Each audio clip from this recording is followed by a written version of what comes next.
हरिओम प्रिय दर्शकों, यदि आपकी तुला राशि या तुला लग्न है तो इस वीडियो को बहुत ध्यान से देखिएगा, समझिएगा।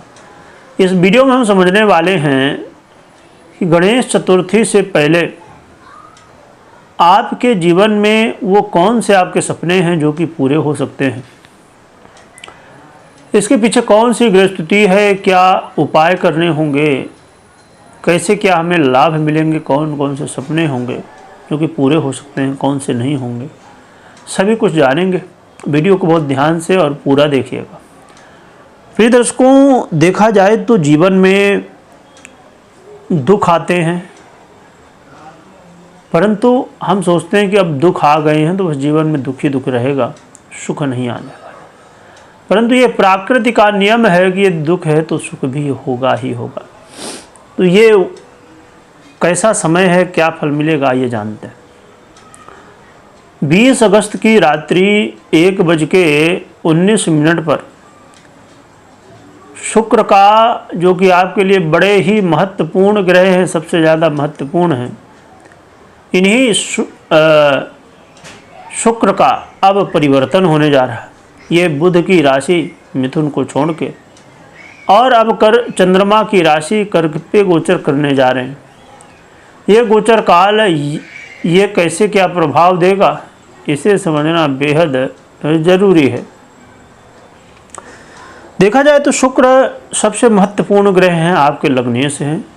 यदि आपकी राशि है तो राशि से, और जो बुध है तो बुध का भी बड़ा प्रभाव है, जो कि ये भी बहुत ही अच्छे ग्रह आपके भाग्येश माने जाते हैं। तो इसी वजह से इनका ये जो गोचर काल होने जा रहा है, क्योंकि ये जो गोचर काल है 14 सितंबर तक चलेगा शुक्र का, और बुध भी यहाँ पर गोचर कर रहे हैं कर्क में, जिसकी वजह से लक्ष्मी नारायण योग बन जाएगा, जो कि बहुत ही अच्छा माना जाता है। जीवन में लक्ष्मी नारायण योग यदि किसी के जीवन में पूर्ण रूप से फल दे तो उसे रंक से राजा बनने में समय नहीं लगता है, यानी कि वो अपने लाइफ में रंक से राजा बनता जब इस योग का फल मिलता है।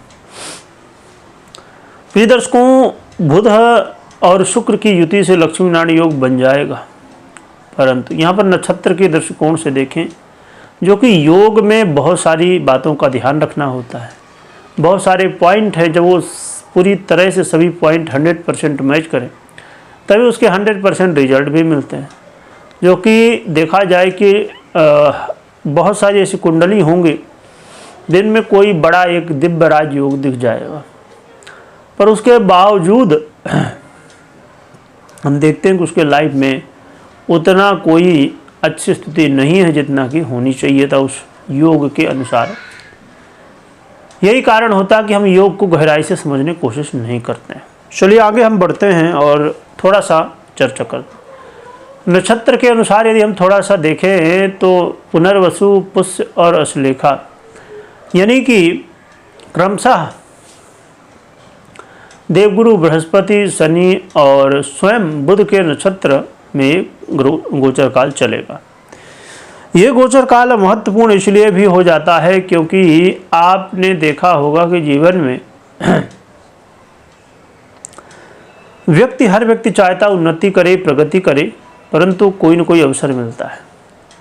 तो अब ये 2 नक्षत्रों में, 3 नक्षत्रों में गोचर काल, परंतु यदि हम गुरु के नक्षत्र को छोड़ दें तो शनि और बुध के नक्षत्र में बड़ा महत्वपूर्ण क्या फल मिलेगा ये समझते हैं।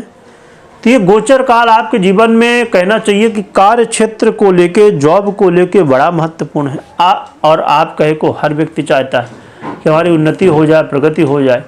यदि आप उन्नति प्रगति अपने जॉब में चाहते, प्रमोशन हो जाए, या और कहीं चाहते हैं कि हमारी नौकरी लग जाए, यहाँ अच्छा नहीं है, या हमारी पद प्रतिष्ठा, हमारा जो है तो मान सम्मान बढ़ जाए, हमारी सैलरी बढ़ जाए, तो यानी कि आपकी जॉब से रिलेटेड चीज़ें अच्छी हो सकती हैं, या आप जॉब के लिए प्रयास कर रहे हैं तो इसके लिए भी एक अच्छा मौका कहा जाएगा।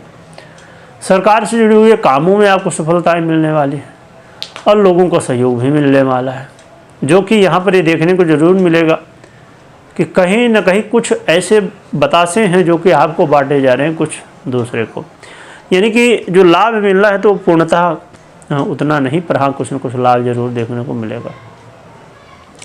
आप अपने जीवन में देखेंगे कि लग्जरी में वृद्धि, सुखों में वृद्धि देखने को मिल रही है। ये बड़ी अच्छी बात है। तो ये सब प्रभाव हमें देखने को मिल सकते हैं। ये गोचर काल बहुत ही अच्छा है, इसका लाभ आपको उठाना चाहिए। तो कर्म करने के लिए यदि आप 100% रेडी हैं तो आपको ज़रूर अपने जीवन में, देखिए हर व्यक्ति चाहता अच्छा हो, भला हो, परंतु कब क्या होगा ये तो प्रभु के हाथ में। हमारे हाथ में कर्म है तो हमें कर्म करना चाहिए। क्या उपाय करना चाहिए ये समझते हैं। तो उपाय की हम बात करें तो लक्ष्मी नारायण भगवान की आराधना करिए, जिससे आपका कल्याण हो। और कभी कोई निर्णय लेना तो अपनी पर्सनल कुंडली विश्लेषण के बाद ही निर्णय लीजिएगा। क्योंकि मात्र गोचर के आधार पर निर्णय लेने से जीवन में कई बार आप देखते हैं ना कि जो सुनते हैं वो चीज़ें हो जाती हैं, कई बार नहीं होती हैं। उसके पीछे रीजन कहीं ना कहीं यही है। तो इस बात का भी ध्यान रखिए, हमेशा भगवान का स्मरण करिए। और जीवन में आगे बढ़ना है तो कर्म और भगवान की कृपा, ये दोनों जरूरी है। लक्ष्मी नारायण योग अपने आप में एक श्रेष्ठ योग है, नाम से आप समझ पा रहे होंगे। तो बहुत ही सुंदर है और भगवान की कृपा से सभी का कल्याण हो, ये बहुत जरूरी, लक्ष्मी नारायण की कृपा हो।